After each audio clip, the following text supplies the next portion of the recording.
Lieutenant Loverlady.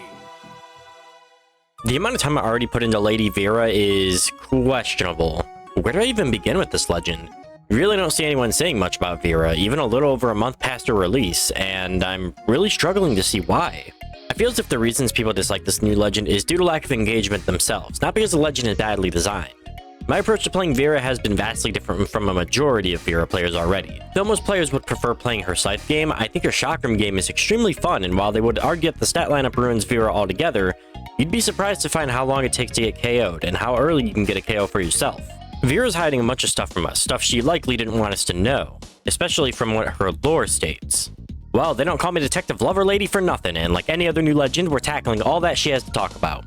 She saw no new balance changes with the most recent patch, so this shouldn't be too hard. People seem to call Vera's signatures weak due to her stats, which we'll get to when the time comes, but these signatures have not only absurd hitboxes and crazy damage numbers for a 3-strength legend, but maybe even a bug? Let's start off with the easy side of things, specifically her Chakram game. Chakram Insig is the only sig I'll say this about, but people really don't know how this one works, despite it being so straightforward too. The signature hits straight up and then to the sides, with the most force and damage on her Chakram game. Though the final hit only does up to 22 damage, the initial startup can do up to 7 more damage for a total of about 29 damage rounded. Maybe this one isn't even that strong because I just find people running into it all the time, though it really shouldn't have as much force and damage as it does considering the whole 3-strength thing, though it's probably my favorite signature on Vera. Chakram Side Sig originally was the one that I saw as the most powerful on Vera's Chakram, though over time, the more and more I've messed around with her signatures, I'd say it's the worst. Not that I'm saying the signature's bad, but compared to Insig and Downsig, it's much riskier to go for. It leaves you stationary for quite a bit and only hits in front of you. It holds slightly less force than Insig, with similar damage on that final hit, around 22, though the first part does about 2 damage or so to lead into that final hit, which adds up to 24. I wouldn't even nerf the damage on this one, but the force is still pretty dang high, which I hate saying about Vera considering my view on her balance, but we'll get to that later. Chakram Downsig. People do not realize how busted this signature is. It does a flat 25 damage every time, no matter how long you hold it. You can use it safely from a distance, slide with it to increase your distance from the enemy, and it shares the same force with Chakram Side Sig. I know people don't like some of these signatures because they feel too niche to use regularly, which to that I say, that's how it is with every legend, right? Sure, some legends have easier to use signatures like Mugi or Taros, for example, but that doesn't mean Vera's signatures are bad. With some time put into playing Vera, you can hit these signatures a lot. I know I do, and it's insane that some people aren't realizing this power. Though her Chakram Sigs go hard, we haven't even talked about Scythe yet. I'll be covering the Scythe signatures in this format shown on screen, since each one has a held variant. Scythe Insig is a wacky one, and I'd say it's actually her hardest signature to hit off a whim. It still has nice damage in that same 52/65 force that her other signatures have, although I hate to say that it still shouldn't have that amount of force. The held version of the signature is vaguely the same, just a slightly larger hitbox, more force and more damage. It's hard to even say which of the two are better since they're so similar.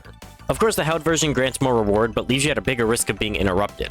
I personally wouldn't lose sleep over focusing on hitting one or the other. Focusing on whether you hit it in the first place is way more important. Force nerfs and a slight damage nerf would be nice to see. Scythe Side Sig. Okay, we need to talk. First of all, tracking the damage numbers for some of these attacks can be really weird sometimes. They don't line up a lot and show completely different amounts of damage despite what the game says it should be. Vera's Scythe Side Sig uncharged says the total amount of 20 base damage, which is cool and all, but when you use the signature, 2750. Reminder, this is 3 strength against 3 defense. This is how you track the base amount of damage for any move in the game, and this is a whole lot of damage. Here's the other thing. If you hold down the signature for just a split second longer, you can get damage amounts up to 32.50. 32.50 damage for an uncharged move on a 3-strength legend. This isn't even the worst of it, because if you hold down the signature even longer without activating the held version, the damage numbers go back down to nearly 21 damage. So I must ask, why does holding down the signature longer give me less damage, but holding it down for a nanosecond gives 32.50 damage? This isn't even tech, this is just straight up broken. I'm surprised it even made it past testing. Of course, it makes sense that the longer you hold down a signature, the more damage it does, which is fair, but this is an absurd amount of damage, like actually criminal amounts of damage. And if you hold it down longer, you likely won't even do more damage unless you have the timings down perfectly, which yes, you can manipulate it. I know some 3-strength legends in this game get some pretty absurd damage, but this is way too far. None of the Scythe signatures should have more than 26 to 28 damage fully charged. The fact that a base hit, the equivalent of a light attack, does 27.50 damage and almost 32.50 damage if you just hold it down for a nanosecond longer, that's truly chaotic. But maybe they'll adjust this one in the future. Let's move on to the rest of Vera's kit. Scythe's held variant is much more fair, doing a base amount of 23 damage on the second hit.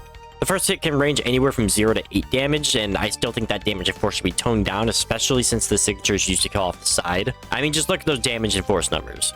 From the middle of the stage, it kills pretty dang early, and you can imagine how that turns out when you use it near the edge of a stage. It's still really unfair for the uncharged version, but we're done with that part, so let's move on.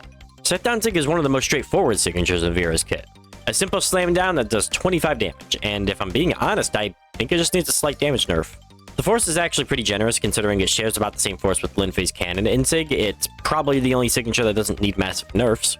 The same goes for the held version of Scythe Insig, because admittedly it's a lot of damage still. Though the two signatures aren't very different from one another, just one takes slightly more risk for slightly more reward. It's the same case as Scythe Insig. I would focus more on hitting the signature rather than which version is better to hit here. I'd have to say Vera's Chakram signatures are better, but Scythe Insig is pretty menacing by itself. Pick your poison. Of course, let's give one last round of applause for Lady Vera's signatures, as I can't seem to stop talking about how each one needs drastic nerfs.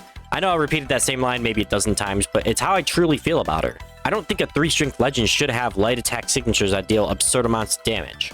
Though this isn't going to be just me saying they have to gut the character, because I want Lady Vera to be strong. I want her to not be forgotten by players. So if we removed all her high force and damage problems, then what can we add back for her? Let's talk about dexterity real quick, but more specifically, Vera's stat lineup. She stands with 3 strength, 7 dexterity, 8 defense, and 4 speed. A stat lineup of terror for many different reasons, but I want to talk about these stances first. Strength I could see working, though just makes you more balanced if anything.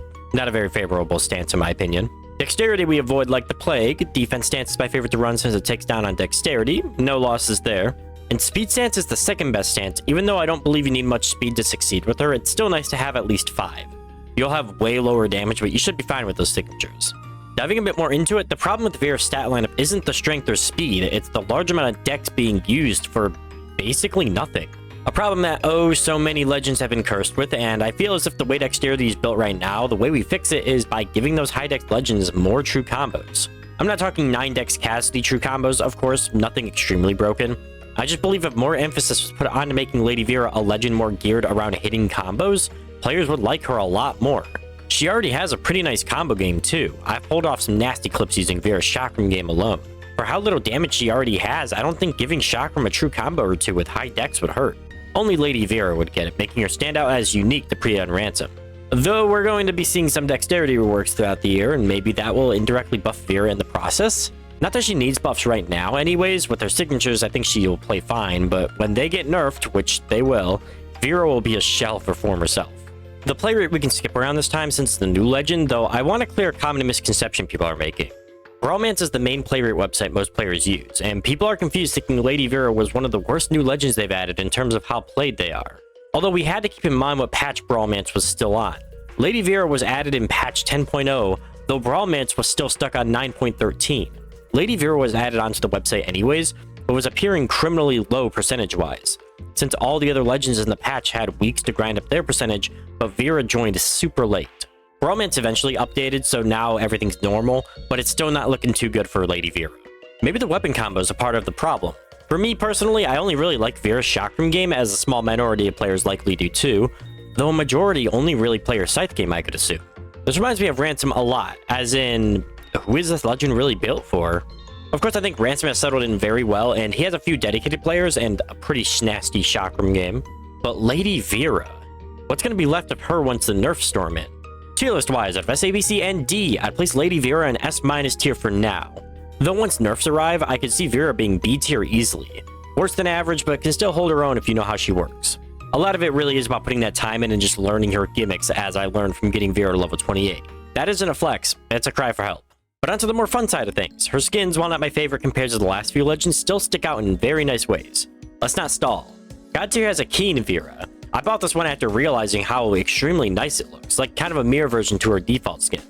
Color swaps make it stand out amazingly. Pretty Good tier has Default and Divine Adjudicator Vera. Nothing in particular goes too crazy about them, they're just nice picks. Divine Adjudicator was my main pick for a bit, but I swapped it out for a Keen Vera. Nice weapons though. Then average tier has High Inquisitor Vera.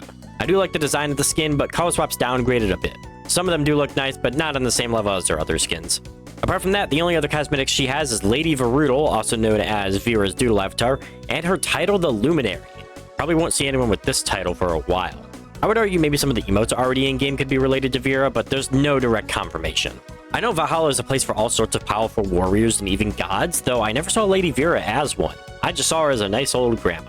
I originally thought that Vera was going to be more directly related to the Order of the Exalted Lion and maybe have some interactions with Diana and Mordex, and now that we're well past her release, I've realized that Vera is more so related to how the OEL was inspired. So even though Jala was technically the first person given the title Exalted Lion by Apollo, Lady Vera fought in times far before Jala. She rid the lands of evil with her lion companion and of course her godlike powers. Sounds pretty familiar, right? This last bit confused me for a bit too, which I'll give you a minute to read. And then I realized Isaiah is also technically an OEL member. This is the oldest OEL member and the newest OEL member arguing about their methods, which is just plain funny to me. Ending it off with how Vera's lion companion bonds with Jala is a really nice touch as well, and like every lore dive we do, I always figure out something new. I appreciate Vera much more than I did before doing the lore dive. Big thanks to Barondipitus for this video he made about Lady Vera to clear up some lore stuff, because I had a feeling she was an original founder or inspiration to the OEL, so I wanted to double check. And who knows more about lore than the Baron himself, right? So what are your thoughts on the Luminary herself? Do you find her too strong, too weak, or is she a-okay in your book? Let me know what you think about her, because I'm always curious to read comments, and if you like this analysis, please think about liking or subscribing. It always helps out a bunch. And until next time, y'all remember to keep on brawling.